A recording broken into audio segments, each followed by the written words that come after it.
Hi, I'm Aegis Course, and welcome back to another episode of EU5. I am playing the nation of Ireland. In parts 1 and 2, we consolidated the region of Ireland and eventually took over all of Western England, including Wales and Cornwall. We now have a border with Scotland, who has since broken their alliance with us. And now we have to wage a series of wars and ultimately to capture the remaining balance of the British Isles. We took it off last video in 1485 and we kind of jumped right back into another war with England. This is the first war that I am taking part with them where I don't have my ally to the north, Scotland, which is able to send 25,000 or so troops. So definitely relying more on France to send folks over, as well as my vassals I've since created into this area as well. So now there are two vassals that I have in the region, a Welsh and Cornwall vassal that can help me, and you can see that France is now sending troops over to help me with these battles. So we have the numbers on them, the advantage in this particular war, especially with the bulk of the French troops that they're able to supply. So it's really just a matter of sieging down the parliament claim that I have, and ultimately beating them down. Aragon is also in the war as an ally, so they're just an additional war participant, but they have no danger of sending troops up to us with France immediately to their north. The combination of the two of us, it really is not an issue from the battle. So we definitely outnumber both of them, and there I'm just kind of white piecing or getting war reps from Aragon to get them out of the war in order to concentrate the forces in the north with France, so I can kind of siege everything down. It is a bit of a push and pull, right? They are sending more resources than I can ultimately deal with, so it's just kind of working to make sure that we're not getting kind of wiped. But I eventually, it's kind of like a war of attrition. I eventually kind of wear them down and able to kind of capture a little bit more clay. 100% in this area is a little bit more difficult unless France is sending overwhelming numbers. But you do have to worry about being in war for too long, right? As we're now year 3 into the war, France is more keen to ultimately get out of this war as soon as he possibly can. So eventually, we, get the clay that we want. We're able to extend the borders a little bit further, right? It's little by little. It's a slow pace with England, and we kind of push right back into the mid 1500s now, 1505. We're back at war. We're back, unfortunately, in another instance of the 100 Years' War. And this one doesn't go as well, France. I forget what the war goal was on, what they needed to do, but as you see, we are slowly ticking down. I'm just trying to protect my vassals so I don't lose any of the land I already accumulated. But unfortunately, France does lose this battle or this war, because you'll see at the tail end of this they actually take some land. So England is still very much powerful, and without France and Scotland in the war, it makes it a little bit trickier, right? They can raise more levies than me. So I also was not prepared with my war goal to declare at the peacetime, unfortunately. So at the conclusion of this war with France, France actually has to concede territory towards England, which will make the next wars with England a little bit tougher as they grow their power base. However, there was opportunity to immediately join a war against Scotland. Scotland declares war on Norway. Scotland is now my rival, and you can join rival wars when they are the aggressor. So I joined the war with Norway to protect them. and before they can peace out, as we were gaining in war score, I was able to take land in Galloway and ultimately get a foothold in Scotland and break their treaties with France, making them a viable attack partner. Immediately following that war, I think I had a revolt and I was not prepared to attack England. And then I got into another 100 Years' War. At least this one has a positive conclusion. They do take some of the land that they conceded back. But it does kind of extend like when I can actually start to declare on England, which unfortunately it's a slow process, right? Like every time there's a peace deal, you're in 5 to 10-year blocks where you can kind of attack again. So certainly am not optimizing the time between my wars properly, as I'm trying to nation build and fix things. But we do a much better job. I don't know why they pieced out so quickly. They could have gotten more land or finish ultimately the 100 Years' War.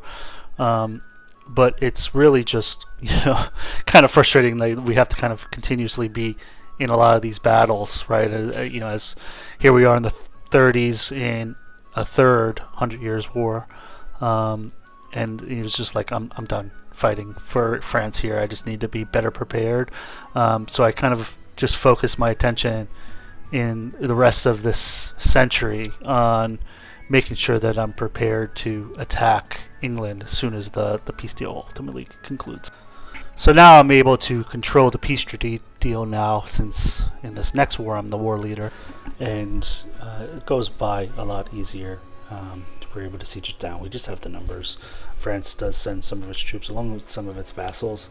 So despite the fact that they have probably number superiority to me, but with France sending numbers over, it really isn't too big of an issue. We're able to siege down the war goals, continue to claim the territory, and I'm ultimately trying to create and make England an island, right? So it's like ways I can kind of start to push the borders down so that France doesn't take land from England in the future, as well as Scotland. So I'm ultimately just trying to create a peace treaty where I can continue to push forward and ultimately get England weaker, which is the outcome of this, right? I'm able to divide them in half now, and ultimately divide their forces so that in the next wars I have forts that they can't pass through, and consolidation of their troops becomes more difficult.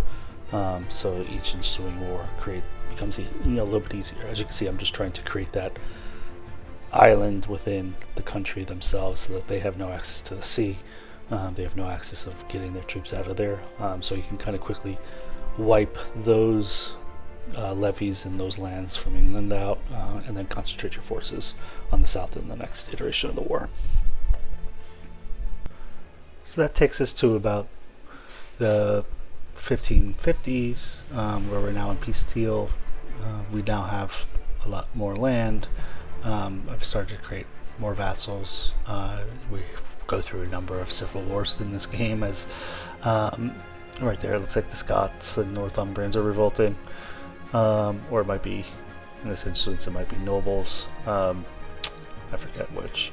They're usually not difficult. France will send troops over for your wars, but now we find ourselves in another war with England. Again, not a difficult war. We are able to siege it down all pretty quickly. They are no longer really a threat to me, right? They just don't have the numbers now. Their manpower's dwindled. So I'm able to quickly get all of their land. Now we're in the 1564 range, and once you kind of siege down London, they do kind of give you what you want from a peace treaty perspective. So now it's really just about getting the 100% war score in all of these, which does take a little bit of time, especially when they do have some allies that England's ultimately looking to that England now has. But I'm able to kind of get the peace deal, continue to add more clay into the British Isles, and start to turn my attention elsewhere. And unfortunately, I am kind of blocked from the next phase of war against Scotland. It's just timing of some of my revolts and civil wars that are happening, and ultimately trying to time the English. If I get too close to there, it's like I know I won't be done with the Scottish War in time to fight the English, and I don't want France to ultimately call me into another phase of the 100 Years' War. I really just want to prioritize my attention on attacking them as soon as that peace deal expires, so that I am in control of the war treaty. I can continue to isolate England from the sea, isolate them from potential expansion from France in another phase of the 100 Years' War. I take a lot more land here, and France is ultimately going to break their alliance with me, right? They see me now as more of a threat and no longer wish to continue with my alliance. And at the conclusion of that war, I'm able to re-attack Scotland. I was able to time my peace deal is a little bit better now, and now I can kind of cycle between the two to ultimately capture all of the British Isles. This is an offensive war on my end. My goal is to take more of the Edinburgh land, to isolate them and create more of a choke point.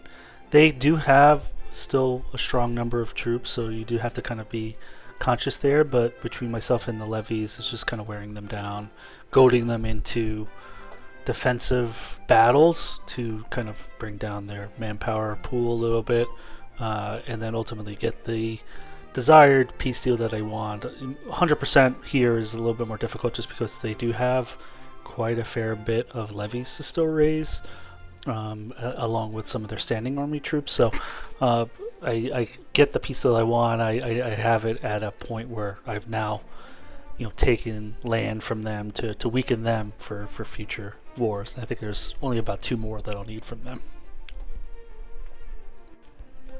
And I'm ultimately taking these wars a little bit quicker, a little bit faster speed, just because it does get a little bit repetitive. You get the flavor as to my approach, right, in terms of attacking the lands, getting the numbers advantage. You can see they calling the peace when I was about to lose that war.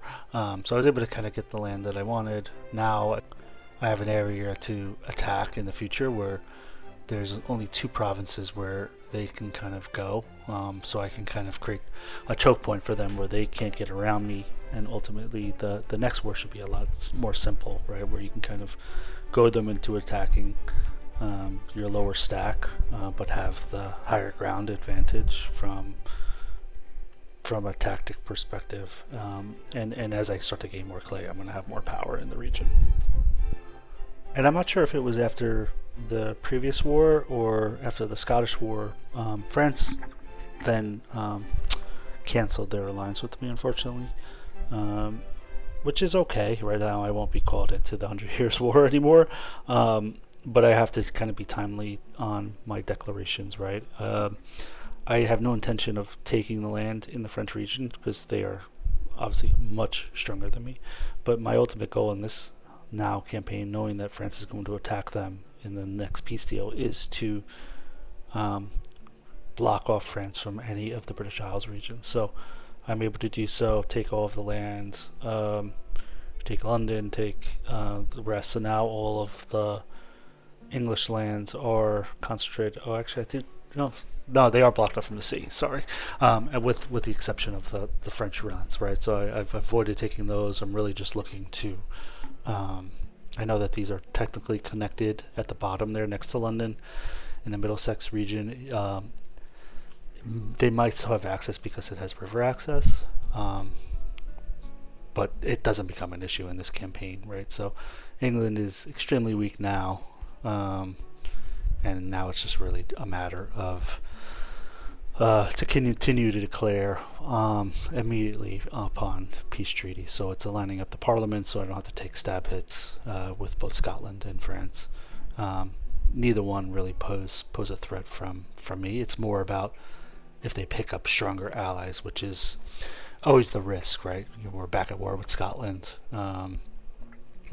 Just timely declarations. I'm praying that they don't ultimately pick up France as an ally, just knowing that they have good relations with them historically. But luckily for me, in this run at least, they never establish that alliance block after I was removing their relations with France following that first war where I was on the defensive with Norway.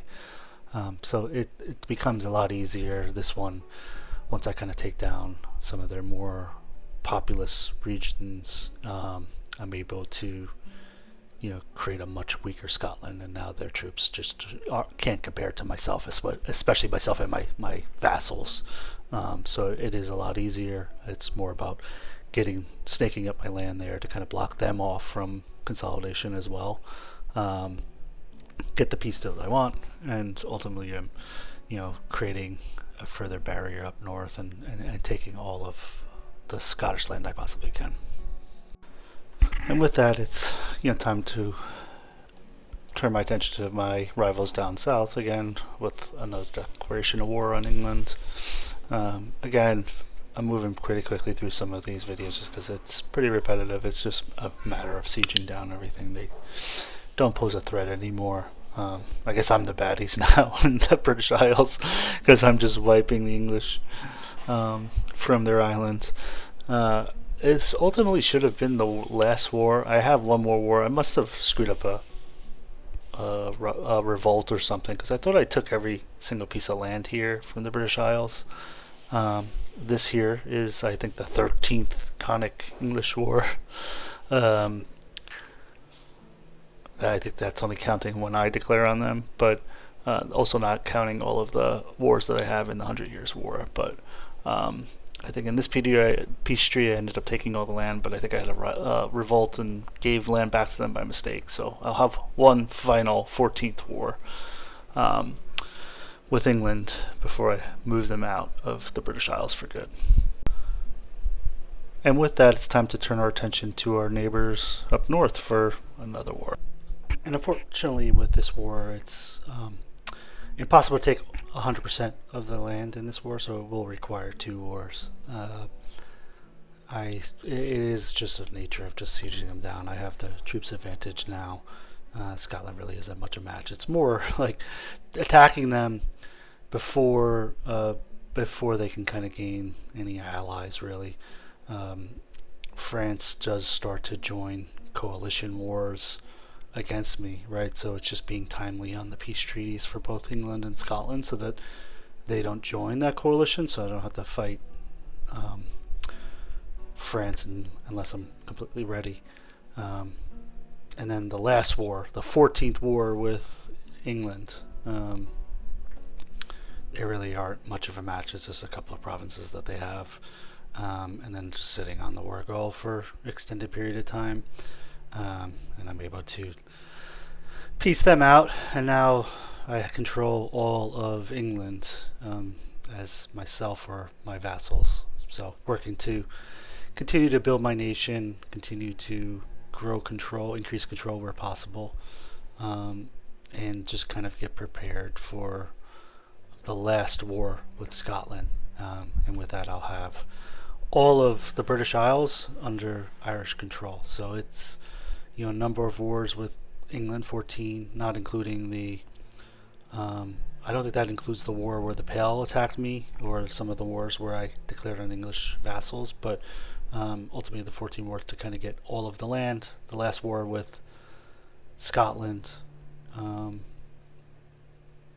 again, they're small area, not really much of a challenge. It's really more about getting all of the clay that I need, and with that, it's just taking the last of the land, and kind of stabilizing my country. So with that peace deal, as you can see, they have Thuringia in the German region. I have no intention of sending troops down there, so it's just kind of sitting on the land for as long as possible until they're willing to accept. So they accepted the deal. Now I have all of the lands. Now it's just a matter of integrating all of my vassals. So 16, 18. I'm sure it's not a record. I'm sure people can optimize, probably be more timely on the peace deals, so that you're not involved in the 100 Years' War, which I made that mistake several times. But from here, it's the only other goal from this campaign was to create Celtica, and with that, I need an additional 6 provinces after I integrate all my vassals. I think the only other land is in Cornwall. So to form Celtica, you need all of Ireland, you need all of Wales, and you need all of Cornwall, and then you need 6 provinces at minimum for Brittany. But right now, France is way too powerful for me. So they have over 500,000 levies, and I don't have any allies at the moment. So it's just using this next 200 plus years or so to get stronger, right? Can I start to create cities where possible, towns everywhere that I can, right? I start to increase my economy. You can see where it is now, and then in 100 something years, I'm making thousands of ducats a month, right? It's about building marketplaces everywhere. It's building pound law canals, building temples into the towns that you have, building bridges where possible. Those are the things that help kind of increase control. Improving the roads, right? You start off with gravel, and then you go to modern roads, or paved roads and modern roads, and then eventually you get railroads. So it's just prioritizing my tech, getting my libraries and universities built, Jesuit colleges. There's another feature within the Isles, so it's just more literacy that you can kind of gain from your population, and literacy helps kind of contribute to the research progress. And I'm pretty far behind some of the other countries in terms of getting this, just because I've been in constant wars. You can see where my population is just under 3 million now, but now it's going to rapidly start to expand as I don't need to kind of be in wars anymore. And just look for an opening, right? Right now, there's just not possible to invade France. But as we start to grow and expand, stabilize the country more, we'll kind of skip ahead now with the magic of editing. And with that, you see, we've kind of skipped ahead to the 1780s, and I was able to secure an alliance with Castile, or a union with Castile, and we have a mutual attack as our, as you can see, I still can't afford Ireland, even though I'm a high kingship. I don't know why. Have Celtic traditions. Anyway, I secured an alliance with Castile, marriage with them, eventually formed a personal union, and now we have guaranteed attack. And because over the past 160 years or so, I'm prioritizing my military tech, getting stronger. I'm actually much stronger than France's army is, and maybe it's just the historical nature, right? The 1780s, a nation that France helped build ultimately comes back and attacks them. So historically accurate, right? We've built them. We've been built up by France, right? They've carried us through, and ultimately they became their own demise. Castile wasn't in a civil war at the time. They were matched man to man with France at that point. They have a huge colonial empire. France was more concentrated on them, and I was able to kind of snake my way into a lot of the Brittany land, get siege down one of their forts, and then I had kind of a choke point where they had to kind of come in towards their land, the land I already sieged down. I had naval supremacy, so I was able to get them all supplied pretty easily. And then it was just a matter of sitting down the goal until I got about like 20% war score, and I was able to take all of Brittany from them. And I wanted to ultimately get all of my vassals integrated when I clicked the button to form Celtica. I could have formed it immediately after taking the land in about the 1790s, but I was almost done sieging down one vassal, and then I needed to annex the next vassal.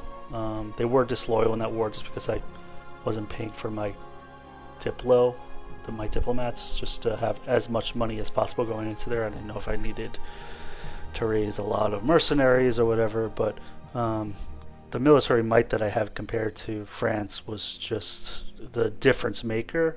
They had 2 or 3 times the troops of me, but as you can see there, I needed to take the Celtic traditions in order to form Celtica. Still can't form Ireland, but I am able to form Celtica.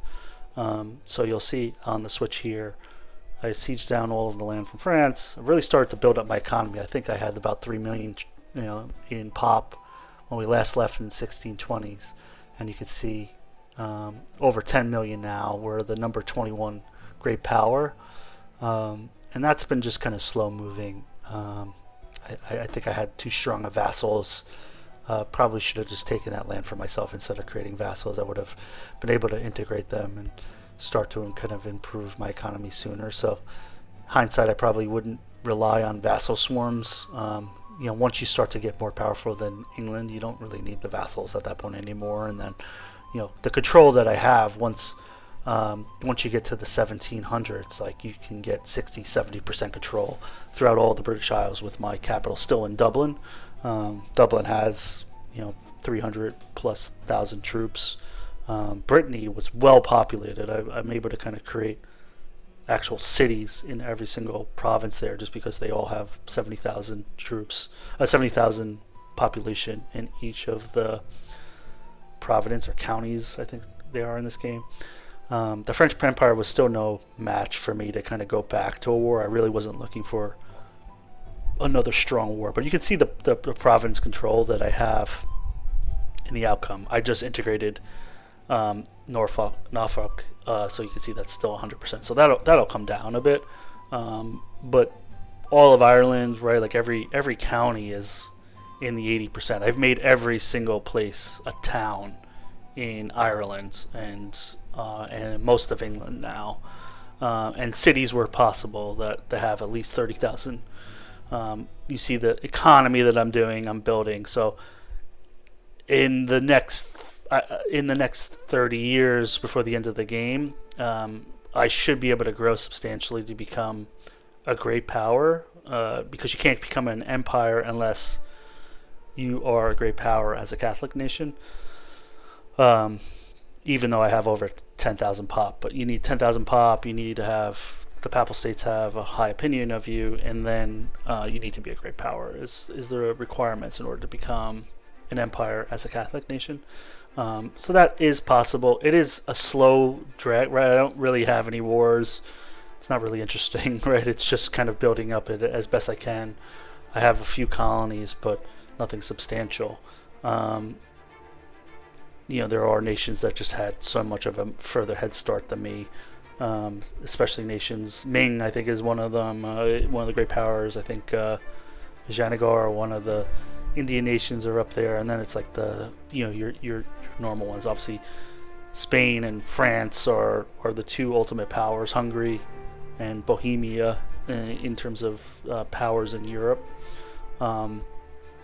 But in terms of an economic power, right, like I'm making 2,000 ducats a month, certainly am leveraging the might of the British Isles now, with English as an integrated culture. It really is just a matter of building. So that wraps up our Irish campaign in the 3 parts. I know this one was spanning quite a bit, but it did take me a while to kind of build up so that I could compete ultimately with France in the end. They are quite a beast and a hegemon in terms of military might, but hope you all enjoyed it, and like and subscribe and tune in for more as I take other nations around the globe and try to build them up as well. Thanks again everyone for watching.